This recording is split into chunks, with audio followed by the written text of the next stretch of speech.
salaamaaleykum amateur de foot yi nuyu nañ leen yéen ñëpp ku ci nekk seen ab tur ak seen ab sant xibaar tey jii 14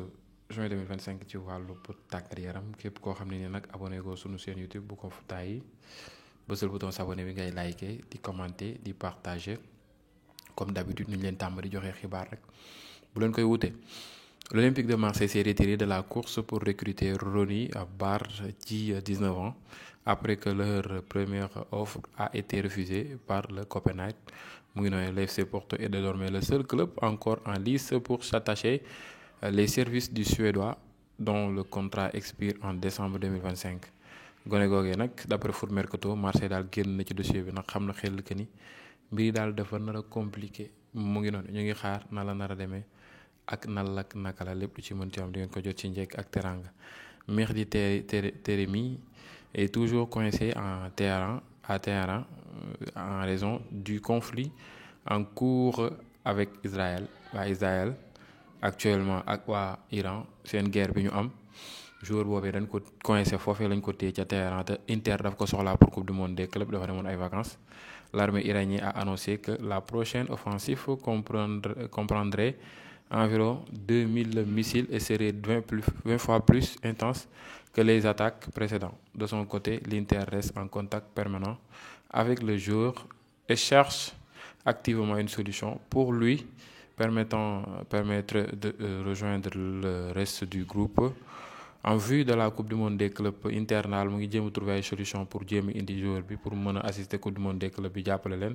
en tout cas du yomb te dana metti mu ngi noonu Ousmane Dembélé nag nee na on va à la coupe du monde des clubs pour gagner dañuy dem coupe du monde des clubs pour gagner ko jël ko mu ngi noonu loolu mooy yéeneem on doit avoir cette mentalité on doit vite se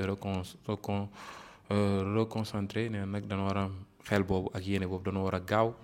mën naa ni concentré bu baax a baax d'autant qu'on a un groupe compliqué avec l'Atlético de Madrid qui nous a battus en Ligue des Champions. C'était le pire match de la saison pour nous. On va voir ce que ça va donner. Je pense que ça sera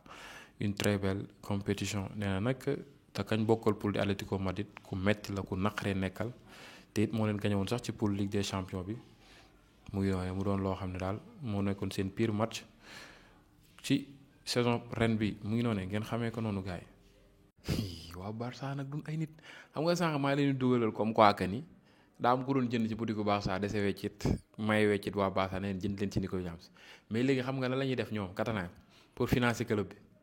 ci compte TikTok waa Barça lañ dem ci commentaire di leen sànni ay cadeau waa Barça cadeau yooyu nag dafay transformé wu doon xaalis ay ngën di cadeau façon cadeau bu ne pour uniquement ñu mën see jënd kookee di Nico Williams.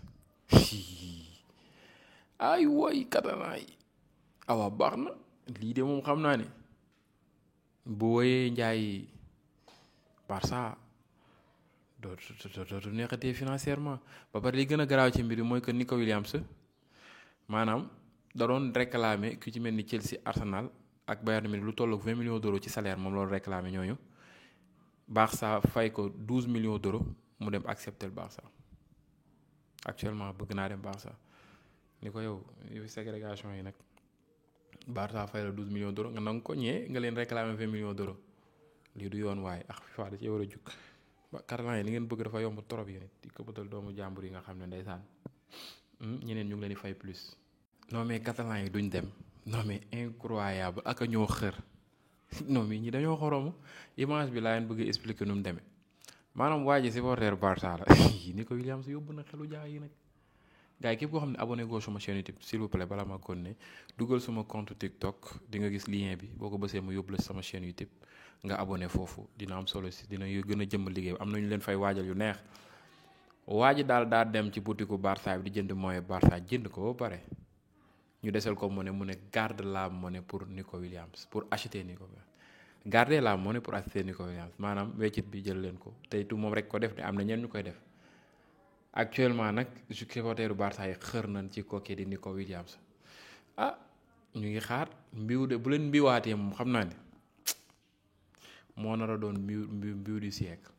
waaw mais nag c'est un très bon joueur bu ngeen ko amee di ngeen sant yàlla dossier bi nag ça avance ñu ngi xaar mbir yi nan la nar a demee ak nan la naka la mu ngi noonu gars yi comme ni leen ko waxee woon rek ñi abonné gul sama chaîne YouTube dem na YouTube ngeen bind Pa Assane Gueye Lebu ngeen abonné foofu xaar fa ak ay mbir yu am solo yaa ngeen. L'Afrique, berceau de l'humanité, terre de croyance et de résilience, est prête à marquer l'histoire du sport.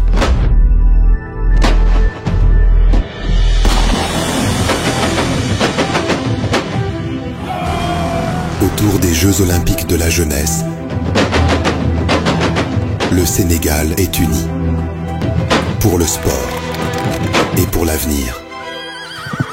14 jours de compétition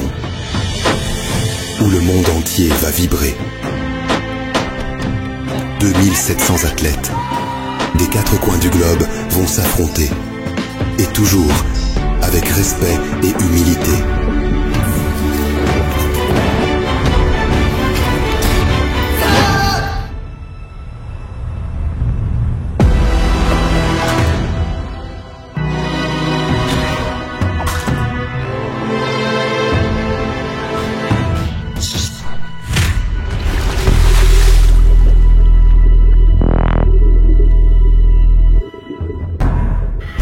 Tout semble perdu,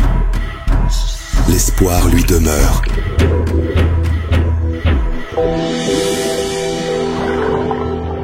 L'Afrique va briller et parer d'or celles et ceux qui vont se démarquer. Toutes et tous, nous allons être fiers de ces jeunes athlètes. Foulant le sol sénégalais, défendant les couleurs de leur pays. 25 sports de compétition, 10 sports d'engagement et de nombreuses festivités culturelles. Dakar, Diamniadio et Saly sont prêtes à vous accueillir pour honorer la relève. La jeunesse va vous faire rêver. Et si elle fléchit,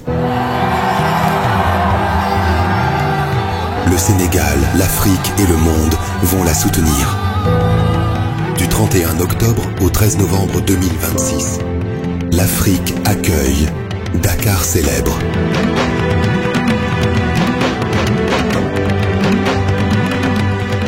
Maintenant, c'est à toi de jouer.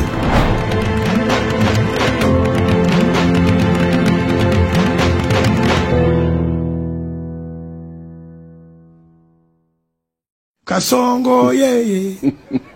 Mombali nanga Kasongo mbona wewe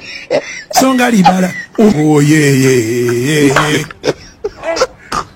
Kasongo mbona wewe Mombali nanga